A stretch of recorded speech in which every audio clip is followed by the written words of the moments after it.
बघितलं आपण या ज्या महिला इथे आपण त्यांची प्रतिक्रिया आपण घेतली।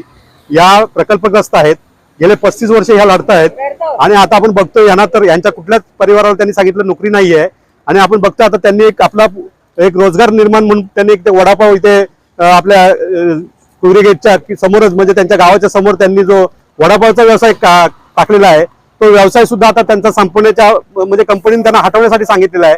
आपण बघतो किती दयनीय अवस्था आहे। अशी जर परिस्थिती असेल, आपण म्हणतो एखाद्या गावामध्ये कंपनी आली तर तिथल्या लोकांचं भविष्य उज्ज्वल होऊ शकतो, पण इथे तर बघतो आपण फार भयानक परिस्थिती आहे। बेरोजगार तरुण मोठ्या प्रमाणात इथे आहे। इथल्या तरुणांना कुठल्याही प्रकारचा रोजगार नाहीये।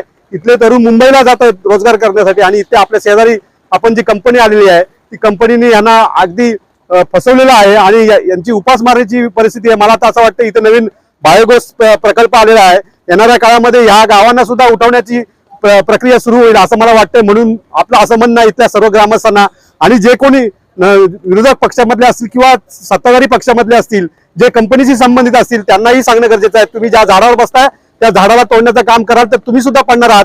त्यामुळे येणाऱ्या काळामध्ये सर्व लोकांनी एकत्र आलं पाहिजे। बघितलं आपण या ज्या महिला इथे आपण त्यांची प्रतिक्रिया आपण घेतली।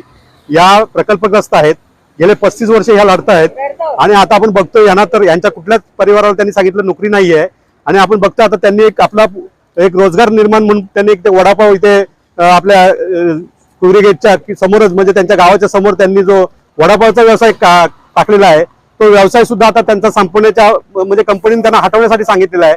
आपण बघतो किती दयनीय अवस्था आहे। अशी जर परिस्थिती असेल, आपण म्हणतो एखाद्या गावामध्ये कंपनी आली तर तिथल्या लोकांचं भविष्य उज्ज्वल होऊ शकतो, पण इथे तर बघतो आपण फार भयानक परिस्थिती आहे। बेरोजगार तरुण मोठ्या प्रमाणात इथे आहे। इथल्या तरुणांना कुठल्याही प्रकारचा रोजगार नाहीये। इथले तरुण मुंबईला जातात रोजगार करण्यासाठी आणि इथे आपल्या शेजारी आपण जी कंपनी आलेली आहे ती कंपनीने यांना अगदी फसवलेलं आहे आणि यांची उपासमारीची परिस्थिती आहे। मला तर असं वाटतं इथे नवीन बायोगॅस प्रकल्प आलेला आहे, येणाऱ्या काळामध्ये ह्या गावांना सुद्धा उठवण्याची प्रक्रिया सुरू होईल असं मला वाटतं। म्हणून आपलं असं म्हणणं आहे इथल्या सर्व ग्रामस्थांना आणि जे कोणी विरोधक पक्षामधले असतील किंवा सत्ताधारी पक्षामधले असतील, जे कंपनीशी संबंधित असतील त्यांनाही सांगणं गरजेचं आहे, तुम्ही ज्या झाडावर बसताय त्या झाडाला तोडण्याचं काम कराल तर तुम्ही सुद्धा पडणार आहात।